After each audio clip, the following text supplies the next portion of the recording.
1290 WLBY, the Lucy Ann Lance Show. Each week at this time, Damian Farrell joins us from Damian Farrell Design Group as we take a look at the role design plays in our lives. We've talked a lot, Damian, about aging in place, how people want to maintain their homes and they retrofit them for the future. Right. And a lot of homes are being made today with that regard in mind. Even if you're younger, you understand the realities of what's to come. We haven't really touched on established communities that do this sort of thing, where people actually do give up their homes, they move into a community. Where it's a conscious decision to do that. Now, there aren't that many here, I think, locally in the Washington region. The one that comes to mind that is brilliant is Silver Maples in Dexter, right?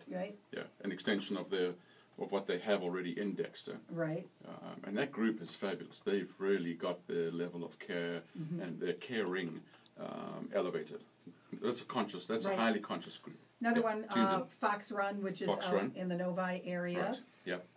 Part of this, I think, that is such an allure for people is all the amenities that can come with that in one environment, a safe environment. Yeah, I think it's the desire.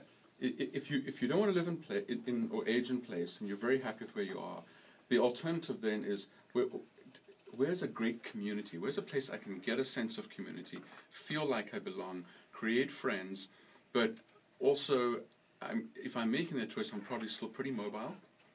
And so I have that opportunity to go to other places, but I can downscale space-wise, financially. I can be more conservative money-wise, but still get all the benefits of being in a community. My aunt, who lives in Minnesota, recently gave up her home, lifetime home, lived in it with her family for 50, 60 years. Wow. And she is so excited living in her a community as you describe. It was funny, the other day she said, "Oh, it's 5 o'clock, gotta go." "Well, where are you going?" "Oh, we have drinks down in the lobby. We get together for about an hour and we talk about the day's events." And she didn't do that when she was in her own home. They didn't do that in their neighborhood. So she loves the fact that they have so many community things available to her, yet she has her own condo in this residential community. What it's doing is changing the stigma, I think, that has existed for so long about how we take care of even ourselves, but also how we take care of our senior and our aging. That's changing. The people are getting older and who want to do this are demanding more as well. They are demanding the same facilities and the same amenities that they had access to when they were living in their own homes. And it might just be a little easier because it's all in one place. All in one place. So let's talk about what is an ideal residential community for these growing population. Sense of privacy within your own unit and the ability to lock it, walk away is one thing.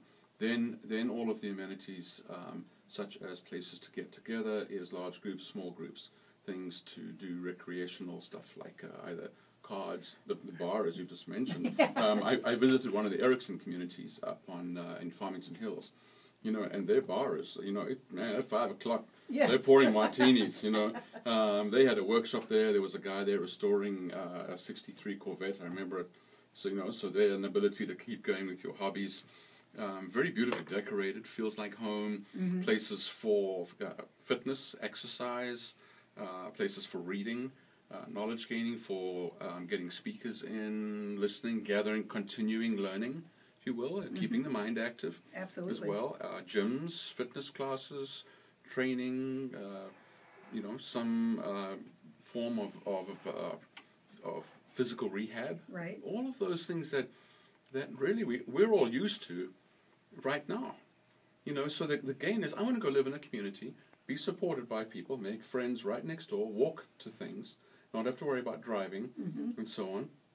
If things go wrong for a short while, or if things go wrong for permanently, I can go to the next step without a big traumatic jump. Right. So it's really you're all in one place. It really is. It's a great, and it's wonderful to see some of the interiors, some of the amenities that are now, really being demanded. All right, let's talk about what goes into those places. It mirrors a lot of what we've talked about aging in place in homes, but run through that list for us. As far as, let's start with individual living units. People still want their own kitchens. And so there's careful design that has to go into that. You may be temporarily in a wheelchair, on a walker, something like that. And so, again, it's the integration of design for accessibility without making it look gratuitous or obvious. And we now are getting products on the market that allow us to do that. It's not just the stainless steel grab bars we're all accustomed to seeing in a barrier-free bathroom. It's very clever adaptations of cabinets, appliances, you know, the ability. Let's take refrigerator. Okay, so you're wheelchair bound for a short while. Let's assume the best case. Well, now you can get refrigerator drawers. What a better solution, right, than having to try to reach the top drawer. So these are the kinds of design elements that people that would even be doing these kinds of communities of seniors would want to put into these places as well. So nice walk-in showers with linear drains that are easy to clean, no curb. You can roll in. Apart from that, they actually look luxurious, you know. I mean, to not have that curb, that sort of seamless look with glass around it, very cool looking. Toilets have adapted in the most extraordinary way. One of my favorite products, Toto. Toto toilets, yeah, What is that? T-O-T-O. They make a line of plumbing fixtures and you know, wall hung so that you can clean underneath it. You can put it to the height that you want. I think that's a brilliant design. Yeah. They even have one that has like an armrest that comes down on one side that has all sorts of controls in it. Now that I find scary. You know, I'd hit the wrong button, washing the wrong thing. Find yourself hitting the ceiling, you know, when you didn't quite intend to. But some of these details, because, you know, we are working in senior care. We're doing, our focus in our practice has been really adult foster care, which is really the step beyond what we're talking about right now, which is where you need help, you need assistance of some kind before you get into really into really serious nursing care. It's that next intermediate bridge. But we're still using some of the same stuff because some of those people are ambulatory, can move around. Right. And, you know, we've got to change. We've got to take care, and we've got to provide the same continuum. We've got to provide healthy environments. Get rid of all the gunk. Get rid of the lousy glues and the lousy stuff that's in the carpets. All the stuff that VOC, you know, that have volatile organic compounds. Lots of sunshine, lots of light, places to go. You know, place to go be quiet, place to meet with your friends. We did this one out in Charlotte, Michigan, because it's out in a cornfield. We used a grain silo, you know, the wire grain, not silo, but, you know, where they actually put the corn. We used a couple of those as screen porches. Oh, we literally really? bought them from a supply company, attached them to the outside of the building on a nice base, and they are screen porches. Oh, how cool. And the folks love them. Oh, that's wild. You know? You brought in the magazine Architectural Products, and in here they say that to create homes for our elders, we want to provide an environment that looks, feels, functions, and is home. Nothing else is good enough. We refuse to settle for home-like or almost home. Perfect. Something that Well said. any of the designers or builders of these places should really take to heart. Yeah, and I would feel that way, wouldn't you? If I wanted to make that decision that I'd like to downsize, you know, I mean, when I was in the Erickson community, for instance, a number of the people that I interviewed and talked to, they'd done it because they actually had homes in Florida. So there was this attraction because they were healthy and mobile. Lock the door, walk out, the whole place is taken care of. Right. Don't worry about a thing.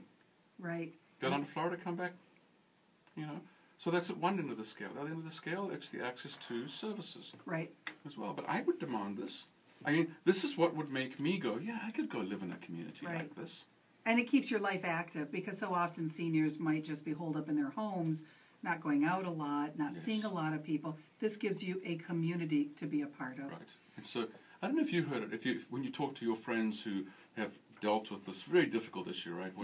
This transition period for our horrible. parents that our children will deal with as well. Absolutely horrible. But I'm finding those conversations that they are ending up to be easier and easier for the family because the facilities being provided are better. And in some cases, it's actually the parents who instigate that move. Because of the fact they want to be in this type of planned community. That is a good point. I have a friend who's going through this conversation with her mom right now, and the mom does not want to go at all. That's tough, but you know? she has not gone to see some of these places. And I think that's the turning point when you see what could be for your life, even at a later stage. Yeah. And design plays a big part in it. Oh, it's everything. This is why I love doing this work, because this really is where our ability to design affects well-being. Straight Damian. on, you know, direct line. I think you should build one right here in the heart of Ann Arbor. God, I would love to.